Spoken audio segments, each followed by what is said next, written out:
జై శ్రీమన్నారాయణ. నేను మీ వాణి సత్యాన్ని శ్రీ విష్ణు పరివార్ ఛానల్ నుంచి మాట్లాడుతున్నానండి. Welcome to our channel. జై శ్రీమన్నారాయణ అండి. ఈరోజు శివమానస పూజ అంటే ఏంటో కొంచెము తెలుసుకుందాం 4 మాటలలో. శివమానస పూజ అనేది శివుడికి అంకితం చేయబడ్డ ప్రార్థన. మానస అంటే మనస్సుతో చేసేది. అక్కడ శివుడే కాదు, ఏ ఇతర దేవుళ్ళనైనా అక్కడ ఊహించుకోవచ్చు. శివమానస పూజ ఆదిశంకరాచార్యులు 8వ శతాబ్దంలో రచించారు.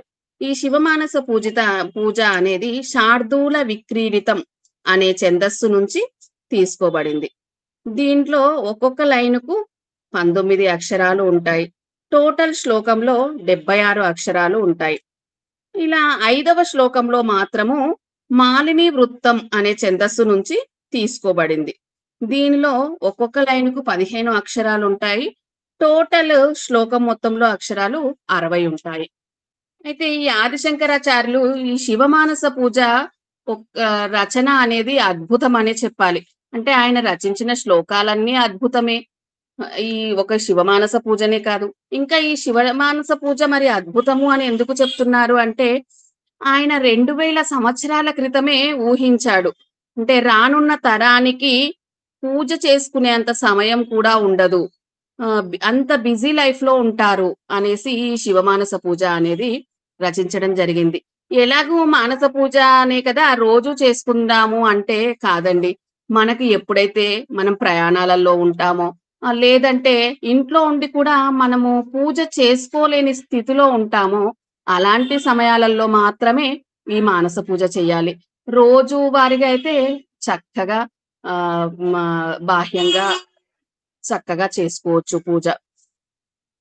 ఇది ఎలాంటి భౌతికమైన వస్తువులు లేకుండా, అర్పణలు లేకుండా మానసిక ఆరాధన యొక్క రూపము. సాధారణంగా ధూప దీప మంత్ర పుష్ప నైవేద్యాలతో పూజ లేకుండా మానస పూజలో దేవుణ్ణి ఆహ్వానించి కల్పిత పదార్థాలతో దృశ్యమానతలో ప్రతిదీ జరుగుతుంది అని చేసేదే ఈ శివమానస పూజ. ఇది భగవంతునికి ఎంతో సన్నిహితంగా ఉండడానికి తోడ్పడుతుంది. ఇది ఒక రకమైన ధ్యానం అని చెప్పాలి. భక్తి యోగము, భగవంతుని పైన ప్రేమ. ఇది మనస్సులో ఏకాగ్రతను మరియు స్థిరత్వాన్ని సృష్టించడంలో తోడ్పడుతుంది. ఇది శివుణ్ణి ప్రార్థించడానికి శక్తివంతమైన మార్గం. జై శ్రీమన్నారాయణ అండి. ఈ వీడియో కనుక మీకు నచ్చినట్లయితే కనుక లైక్ చేయండి, షేర్ చేయండి, అలాగే సబ్స్క్రైబ్ చేసుకోండి. మీ లైక్స్ మాకు చాలా ఇంపార్టెంట్ అండి. మీరు అందరూ కూడా లైక్ చేస్తున్నారు. ధన్యవాదాలు. ఉంటాను.